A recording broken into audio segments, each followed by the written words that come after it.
Hey, Charu, welcome to the Task podcast. How are you doing? Hi, Matt. Very happy to be here. I'm doing great. Awesome. Well, I'm really excited to jump in and chat about NFTs, which is what we're going to kind of dig into. But before I do that, maybe good just to, I will have shared a little introduction before the pod for our audience, but it will have been short. So great to just, understand it a little bit more detail, yourself, Unique Network, the work you do, and then we'll jump into the whole NFT chat. Sure. So hi, everyone. And thanks again, Matt, for having me on the show. Very, very excited to share about all the stuff that we're working on.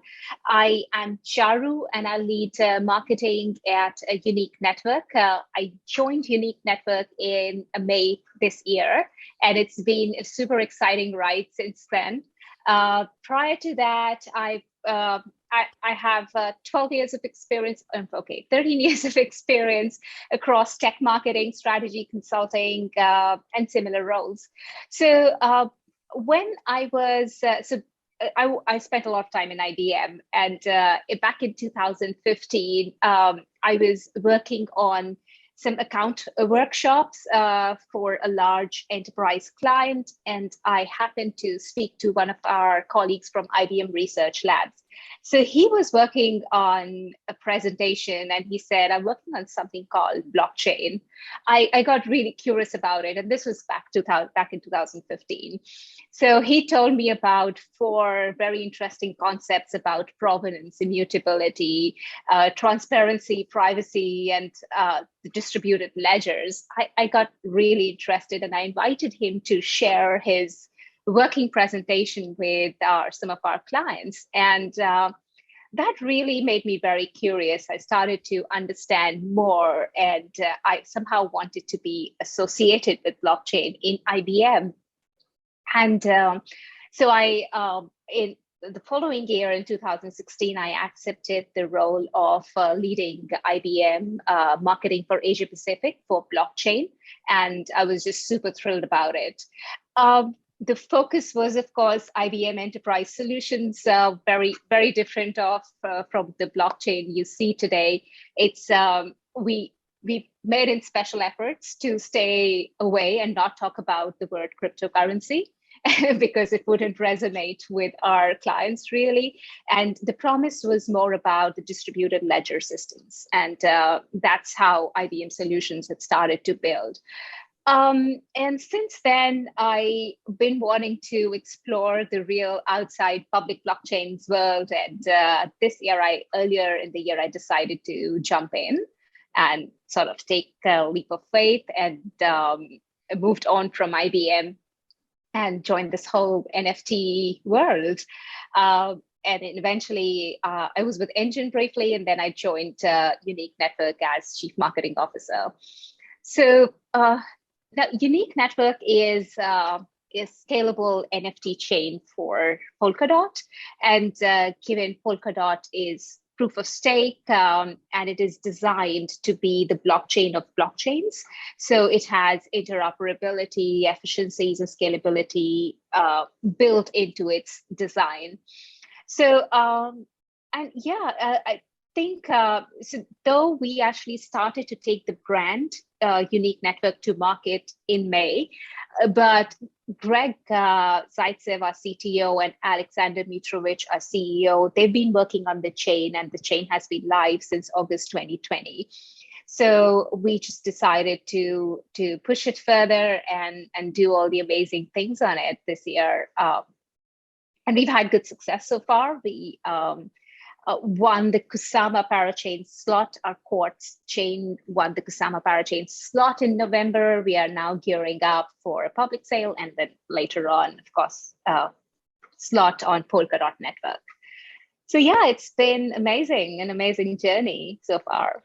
Yeah, I'm sure. And look, it's a very interesting time. I mean, actually, just to part of what you said there, the whole kind of avoiding the terminology crypto, it is interesting, right? Because we have blockchain, of which there are many solutions, use cases throughout the business world. I know some of the IBM ones and a lot in the nonprofit sector that we're involved with. You've then got cryptocurrency over here and kind of Bitcoin, which the general public absolutely know about, and many of them don't even really understand what blockchain is. And now, of course, you got this NFT world, which, I'm kind of immersed in it somewhat with our business, but I'm also speaking to people every day and realizing there are, 99% of the population doesn't really know what an NFT is, hasn't heard of it, but it has been a massive explosion over the last 12 months. I mean, what is that? What has happened? I mean, what's your perspective on this space? I assume you've been kind of immersed in it, seeing all these projects. What's happened? What's the importance? Yeah. Yeah, I think, earlier in the year when around the Feb-March time frame, when you started to hear the news about millions, about, 200 million, 300 million of NFT sales, that felt like, wow, this is amazing. And I mean, people weren't able to make sense of it. And then the famous sale of Beeple's artwork.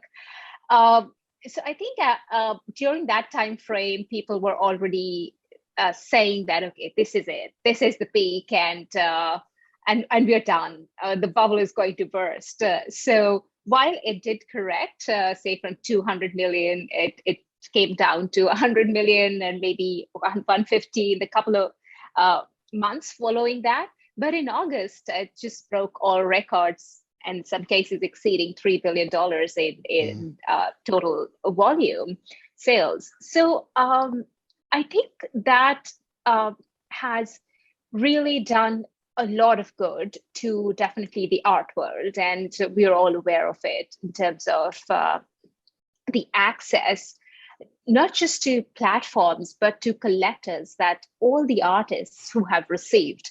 So, I mean, art has been a very sort of out of reach for some of the artists based in smaller cities and who don't have access to a proper formal art education, or to galleries, or to even collector groups. So that this the NFT wave has broken those barriers, and it's been amazing. It has a very wide appeal.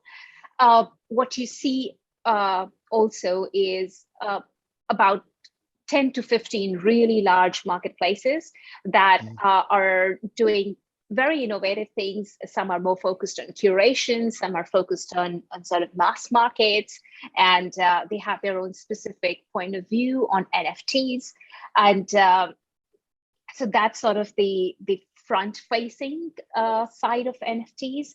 And then there were different chains, of course, a whole lot of innovation, and almost everything came from Ethereum, which is, I mean, the climate impact aside, it is an amazing innovation. And the stuff that Ethereum has enabled is very, very powerful. So, so that was, other than the marketplaces, then there are different chains: Ethereum, Polygon, Flow, Tezos. All of these chains started to see significant amount of NFT activity on them. And one of the special things that happened was NBA Top Shots. And why that was special was because it sort of hid blockchain under the hood.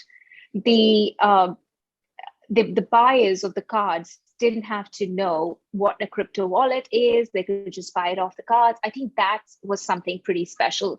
And that's what tells you that what's needed for a mainstream adoption. Having seen all of this energy and everything, all the excitement among the art community, among collectors and traders, a lot of what we've seen is around collectibles. And we've not seen too many different use cases beyond collectibles. And I think that's something we will start to see in the next year and going forward. Because if you think of non-fungible tokens as digital assets and compare it to real-world assets do a lot more. They have relationships with other assets. They own other assets. They are a part of some of the other assets. So I think that is something that we will now start to see in the coming months and years, where it goes beyond what we've seen so far. Very interesting. What was it? NBL Hotshots. What did you call it? What was that project? NBA. NBA. The NBA Top Shots. So these are the ones where they were taking a snippet of content from an NBA game, and if I'm a fan, I can buy and own. Just buy it. I'm explaining because and I know for our audience, the less technical, they will have not heard of this, but it's an important point you make. I think transitioning away from, hey, this is about blockchain and NFTs and all this terminology, to, hey, I'm a fan of a particular sport or of a particular artist, and I bought an NFT off a DJ I used to like, which was a piece of content with music linked to it, but I used a credit card. I didn't have to know anything about blockchain. But yeah, it's important, I think, to your point. Yeah, it's transitioning away from the technology to make this more and more mainstream, so that anyone can collect. You also mentioned Ethereum there, of course, and you touched on the great things Ethereum has done, but also the challenges with the environmental impact, which is very public out in the sphere. It's kind of the elephant in the room, I think, when you talk about this technology. But it is also, there is lots of services outside of just, hey, here's an NFT that creates a really negative footprint on the planet, right? Can you just talk to some of those other services solutions? Because I think a lot of people are just going, hey, we can't do this stuff because it's bad for the environment, whereas I know that's not the straight answer anymore. Yeah, I think at a very high level, we all know that we need to take some action. We need to take concrete climate action, right? And it is, when you talk about agencies and NGOs who are focused on these efforts, who really want to make an impact, I think that the biggest issue is resource mobilization. So that's, how do you enable that?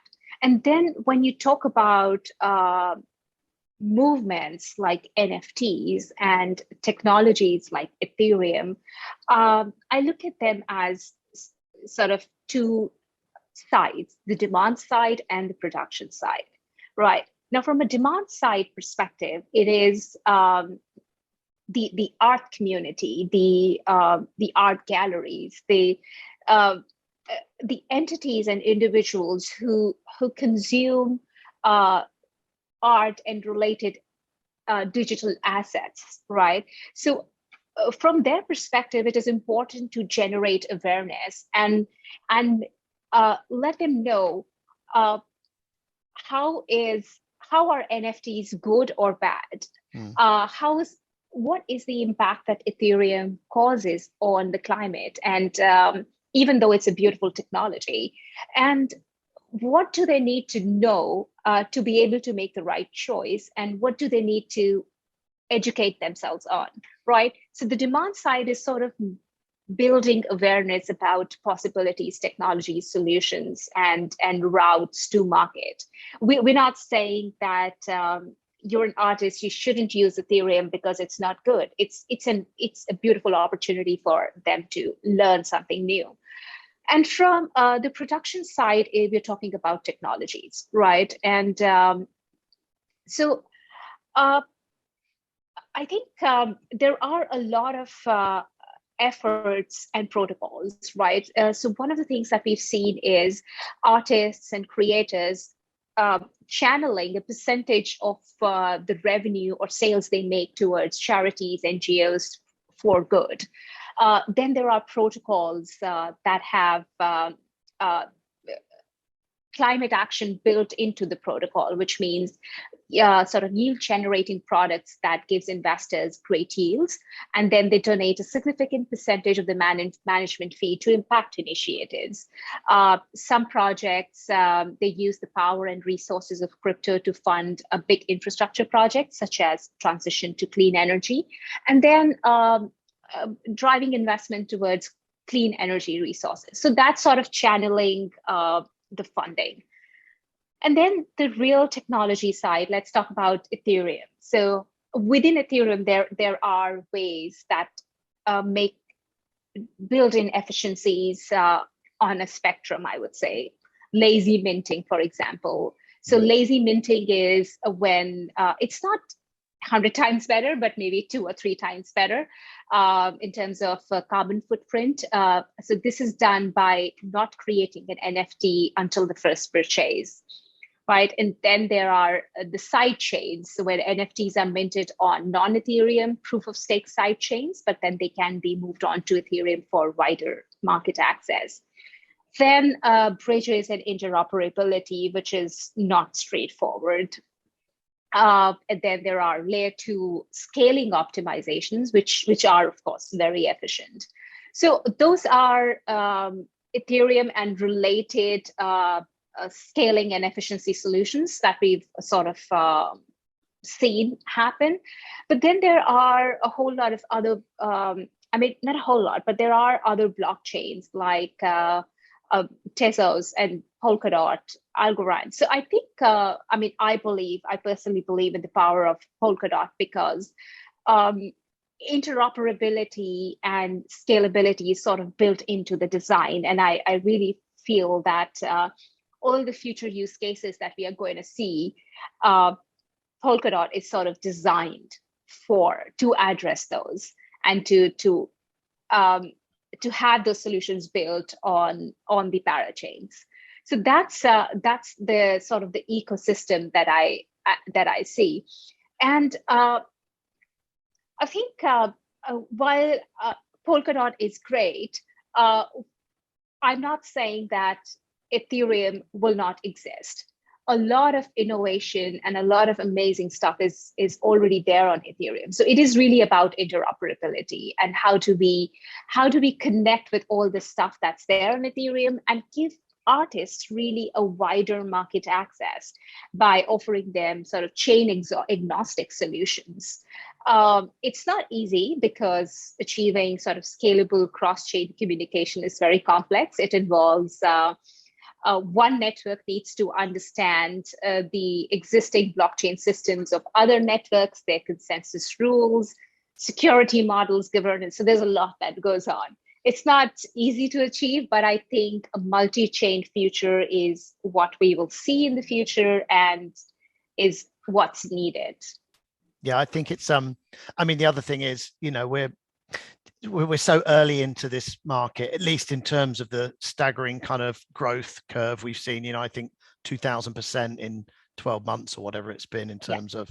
So yeah, I mean, that creates a huge amount of opportunity, but also lots of problems to solve in terms of how the technology needs to innovate. But yeah, it's good to hear there are different solutions. I know the environmental issue will consistently come up, but it's also something that's being solved consistently as well. So you mentioned artists a lot. I know we touched on it, and you know, I mean, there are a lot of different marketplaces out there, from OceanSea, you know, at the top, down to Veve in Singapore I was looking at, which is in the kind of cartoon space, I suppose. But it does seem that art has been the real kind of foothold, and sport. I don't know the market share breakdown, but art is certainly the biggest area that NFTs have kind of taken hold.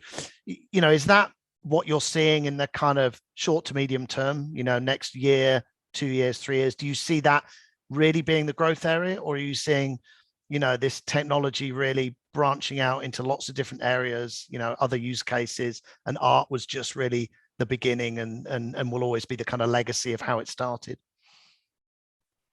Yeah, I think art is the biggest one that we've seen so far, and I mean, even for Unique Network, Digital Art for Climate has been an amazing story, and I can talk about that later separately. But what we have seen so far is, I would just say, a broader category is digital collectibles, right? It is you create a digital art, or you digitize a traditional piece of art, you mint it, then you invest in some branding and marketing around it, and then you trade it, right? So it's about collectibles. But and of course that's amazing because it's given to artists and creators what they've never had, right? Now this is great, but what we want to see in future and what is happening already, which we are seeing, because at Unique Network, we've had the opportunity to speak to almost 100 projects, over 100 projects, I would say.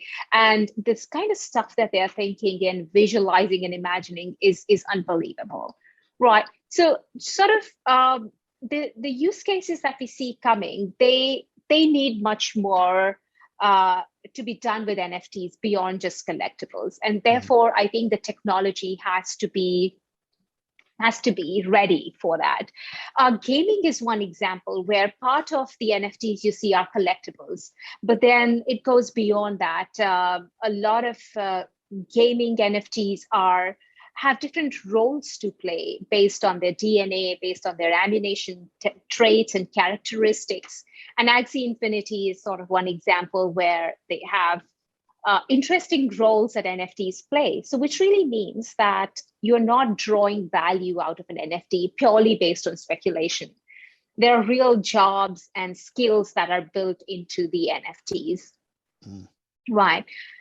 So I think before we see a lot of innovation, I do want to pause and talk about three elements that sort of are important to see the next wave of NFTs. And we don't know what exactly it look like. But essentially, access is something that's very, very important. Now, when I say access, I mean going back to the previous point of hiding blockchain under the hood.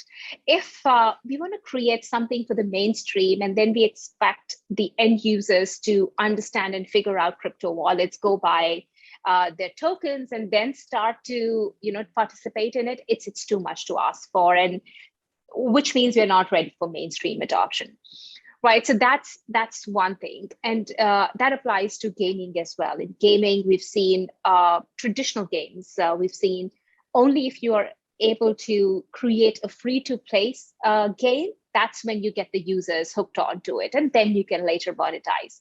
You can't build free-to-play games in a blockchain environment where every transaction has a cost associated to it, right? So again, we need NFTs, the technology, to be ready to do much more. And then is sort of funding and incentivizing.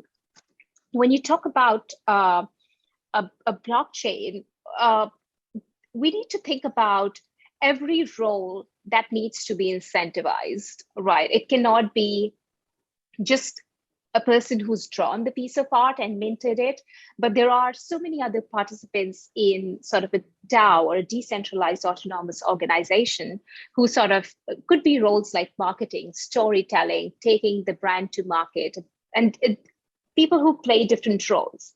Unless we find a way to incentivize all the players in the ecosystem, we are still short of mainstream adoption.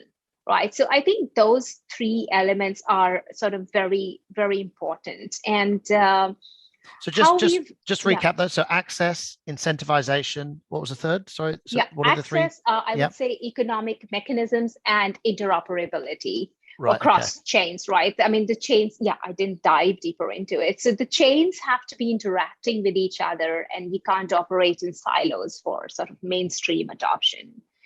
And I think we're trying, again, we've not solved all the world's problems around NFTs, but we're trying to solve these issues through our advanced features. And another point about the Polkadot network is it's built upon Substrate, which is a very flexible blockchain framework, and it allows us to do much more. So we've built advanced features like advanced ownership management, where one asset can own or rent the other asset. They can interact with the assets. And then you can create shared ownership models, right? Which is very common in the real world. On a timeshare basis, you own a property, you can share a car and things like that. So that shared ownership management has to be built into the NFTs. And that's what we have done. And then there is about flexible economic models, right? you need to be able to create an economic models that's aligned to sort of a business vision, or if a developer wants to create an app, they don't need to be restricted to the way they can make money. They may want to say, okay, for the first few months, I want to be offering this for free, and then $50 per view, and then we'll see. We'll start charging on a monthly basis, for example, right? So all of those, the flexibility in economic design is something that we are helping some of the projects develop into their NFT marketplaces and ecosystems. So those, I think we need to look at these assets as digital assets and not just as NFTs that we mint, and real world assets that will do things. So once we start to see that, I think there is immense amount of use cases we'll see in gaming, and the other really big area is real estate, where ownership, advanced ownership models are very, very important. So those are gaming and real estate, I think I'm most excited about for the next few years, I'd say. Can you, I mean, I'm interested just, I don't want to go down a rabbit hole with it, but I'm interested just to get your insight, I suppose. You know, real estate, it's a huge area. And I know when people will be asking the question in their head now when they're listening, which is like, can you give some sort of just idea around use case when you say, because it's here we're talking NFTs and blockchain, over here you're talking real estate. Can you just share a little bit of insight of what that use case may look like? And without putting you on the spot, I know we didn't necessarily dive into this pre-call, but yeah, it'd be really good to get your insight on a little bit of that. Sure. So again, I would say that it's the application of NFTs in real estate will not be easy because of a lot of real world friction that exists right now. But essentially, the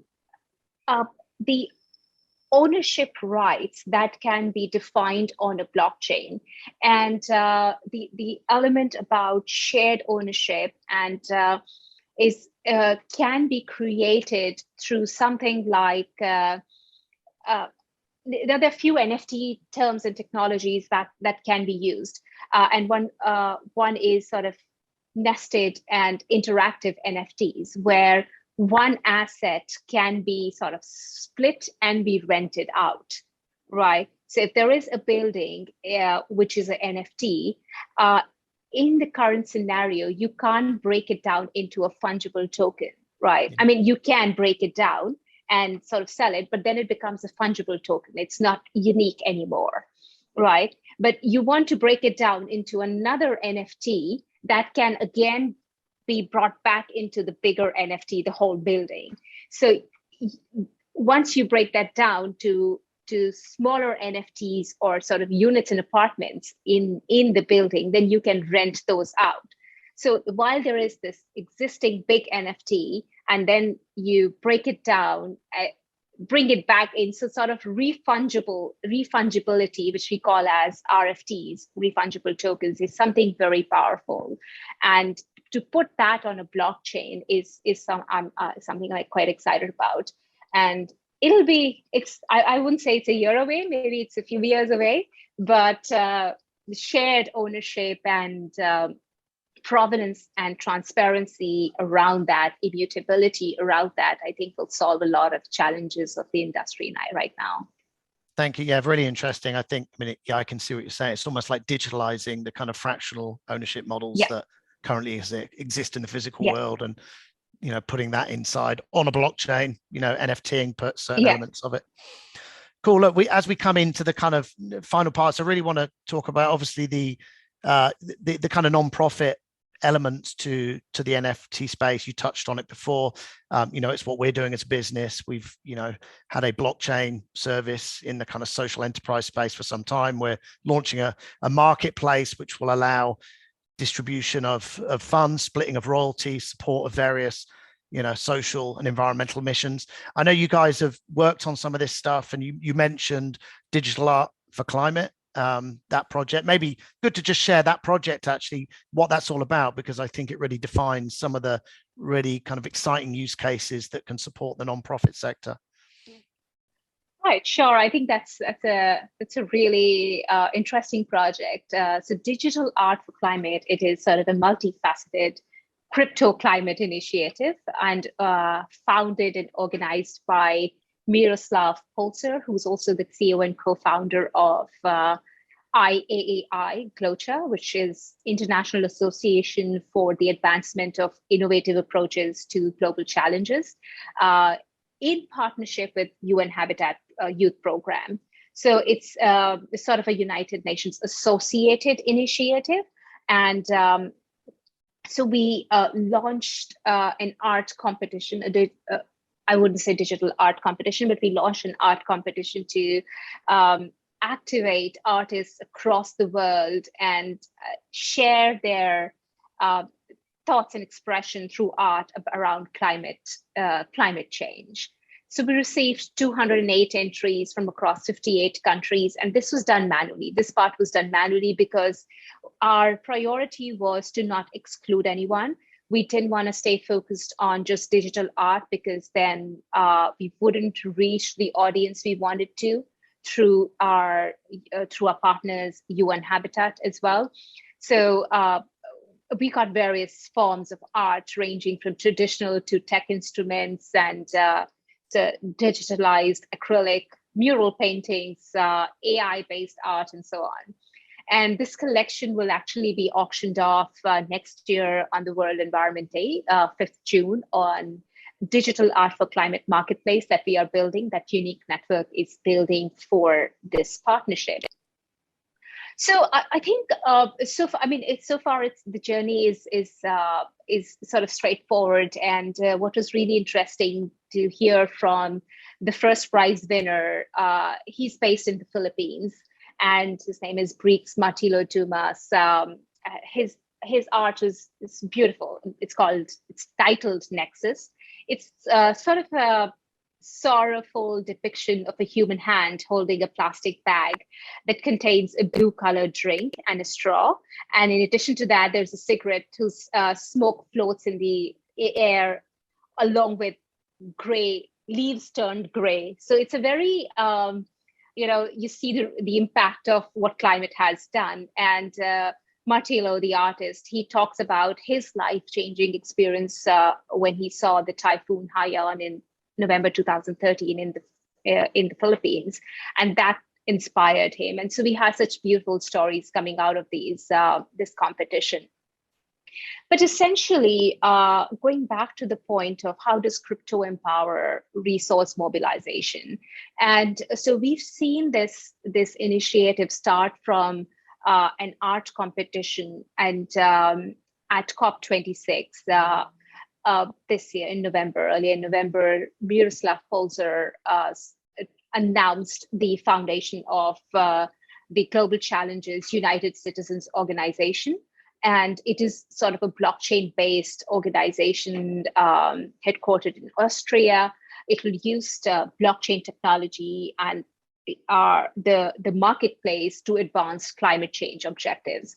So what that organization is doing, it sort of gives a very transparent recognition system to all the funds that will be raised through this art competition, and to be able to transparently channel it into climate change initiatives, right? And so it's sort of not like a one-time, you sell a piece of art and you direct a certain percentage of it, but the United Citizens Organization will sort of drive more and more of these programs underpinned by blockchain. That's the whole concept is. So really excited about that. Cool. So it creates awareness, obviously, and it already is, and it will create some sort of funding mechanisms for these different organizations working on solving environmental issues. Just one more question on it, I suppose, and this is probably one of the challenges that you're looking to solve, I suppose. I imagine in many cases when people purchase this work, they want to support, there are people outside of the traditional kind of crypto world. So do you have to create kind of easy kind of on-ramp services where people can get in and support and purchase and connect with the artist and everything else? So yes, so there will be sort of fiat on-ramp solutions built into the into the platform. But what I do want to highlight, I know fiat on ramp has been sort of the keyword, like you should be able to pay through a credit card. But there's one specific sort of advanced capability that we have built I'd like to highlight here, and that addresses a lot of similar challenges. So it's sort of the sponsorship of transaction fee, right? So if you are if you're an end user of a marketplace or a blockchain, any blockchain, could be art, gaming, anything, you need to be able to set up a crypto wallet, buy the blockchain's token, and then start to work your way through. What sponsorship fee does is a unique network will, okay, let's just take a step back. A developer who's building an app on unique network will be able to schedule or pay for all the transactions for their end users, so that their end users don't have to worry about setting a crypto wallet. So the transaction fee is sort of, it's there, but we design it in a way that the app developers are able to pay for their end users. And then at the back end, Unique Networks sponsors the transaction fee for dApps for almost a year, till they start to see success, and till the point that they can start monetizing their apps, right? So what it does is it takes the fee out of the blockchain system for a very long time, or I'd say for a sustained time period, till such point that the apps and end users, they start to see returns. And then, yeah. So if I'm sorry to butt in. So if I'm going right down to the kind of user experience, so obviously you're getting rid of transactional fees, you're also breaking down that barrier to entry in terms of having to understand processes as well. Yes, great, exactly. makes a lot of sense. That's when I said access is one of the key elements, and that's how we are trying to address that. Awesome. Well, I mean, yeah, that definitely is, I think, a key focus area. I mean, I think for anyone in this sector is just making it easier to understand. So we're not all talking blockchain NFTs. We're just delivering, some value to a customer at the end of that supply chain. So absolutely.